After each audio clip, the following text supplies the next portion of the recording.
Buenos días a todos y a todas. Hoy me gustaría hablarles sobre los paralelismos en general y sobre los paralelismos históricos en particular. Como seguramente sepan, el ser humano siempre se ha valido de las comparaciones y de los paralelismos para poder comprender mejor la realidad y para poder hacerse una composición de lugar. Empleamos hechos o acontecimientos que ya conocemos y los comparamos con otros que se producen para así comprender mejor la realidad que nos rodea. Por ejemplo, cuando se produce un incendio, decimos la superficie arrasada por el incendio es comparable a la de 3 campos de fútbol, por ejemplo, o también comparamos el número de fallecidos en una guerra o el número de víctimas en un accidente, etc. Como les he dicho, todo ello nos permite hacernos una mejor idea de lo que ha ocurrido. ¿Y qué es lo que me lleva hoy a hablarles de los paralelismos históricos? Pues bien, recientemente leí un artículo en el diario El País que se titulaba Ecos de los años 30. Este artículo lo que hacía era comparar el periodo histórico que estamos viviendo actualmente con aquel periodo de la década de los 30, el llamado periodo de entreguerras. Este hecho de comparar estos dos periodos históricos lo han mencionado muchísimas personalidades del mundo del periodismo, historiadores, personalidades del mundo de la política, como por ejemplo Macron recientemente, que lo afirmó en una conmemoración del final de la Primera Guerra Mundial en noviembre, y también el británico Paddy Ashton, que es un ex líder liberal demócrata. Todos ellos se han hecho eco de este paralelismo histórico. Pero ¿por qué? ¿En qué se basan realmente estas personas para comparar estas dos épocas que a primera vista pueden parecer muy diferentes? Cuando pensamos en la década de los 30, normalmente nos viene a la cabeza la Gran Depresión, esa terrible crisis económica que se produjo en el 29. También nos referimos en esa época al surgimiento al surgimiento de estos movimientos políticos que finalmente desembocaron en la Segunda Guerra Mundial. Podemos pensar en la fecha del 30 de enero de 1933, cuando Paul Hindenburg nombró canciller de Alemania a Adolf Hitler, y lo que después se produjo, ¿no? Todos lo conocemos.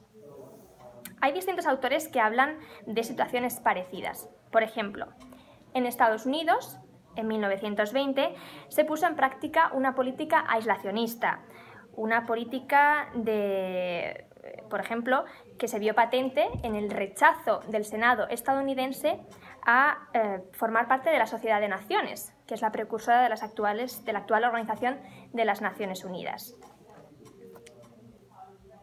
También se implantó una política de barreras al comercio internacional con aranceles muy altos y aumentaron también las desigualdades, ya que la concentración de la riqueza estaba en una parte muy pequeña de la población. Además, el gobierno estadounidense también adoptó una política migratoria muy estricta para mantener así la hegemonía de los protestantes anglosajones que se encontraban en ese país.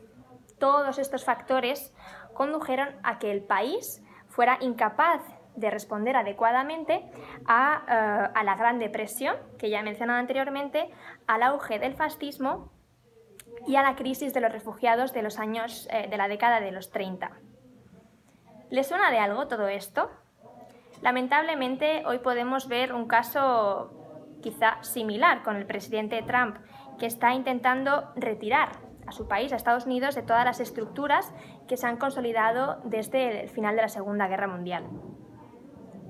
Piensen, por ejemplo, en la retirada del Acuerdo de París del clima, la retirada del acuerdo nuclear iraní, la parálisis en la que se encuentra la Organización Mundial del Comercio o la retirada de la UNESCO, el Fondo de las Naciones Unidas que intenta proteger el patrimonio cultural e histórico del mundo.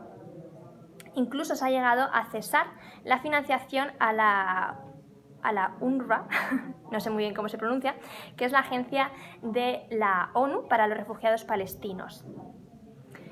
Pero por desgracia no es el único gobernante que está actuando de esta manera tan unilateral y con tanto rechazo frontal al multilateralismo. Hay democracias asentadas en países como Hungría, Polonia, Brasil o Austria, donde se ha visto un auge de partidos extremos, por ejemplo, en países como Hungría, un discurso euroescéptico, discurso xenófobo, anti-inmigración. Parece como si estos gobernantes no creyeran en las reglas que establece el Estado de Derecho, ni en las instituciones. Y parece que al final todo se resuelve en las calles, como hemos podido observar recientemente en Francia con las protestas de los chalecos amarillos o los gilets jaunes. Yo no quiero ser pájaro de mal agüero, pero es cierto que estos paralelismos a mí me dan un poco de miedo. Y cuando pienso en la historia, yo siempre me pregunto ¿qué es lo que haría la gente ante las injusticias? Y eso también me lleva a preguntarme si yo estoy en el lado correcto de la historia, si me estoy poniendo de parte de las personas que más lo necesitan o si por el contrario me quedo tan cómoda en mi posición relativamente privilegiada y dejo fluir las cosas. Así que todo esto me ha llevado a reflexionar mucho, pero como conclusión me gustaría referirles una frase de un historiador que se llama Snyder, de la Universidad de Yale, que me parece muy acertada en este sentido y me parece que puede ser una conclusión que se pueden aplicar los propios políticos, por ejemplo. Y este señor dice así, dice, no rompan las reglas que mantienen a la República unida porque algún día necesitarán el orden. Y no destruyan a los oponentes que respetan esas reglas porque algún día les echarán de menos. Muchas gracias.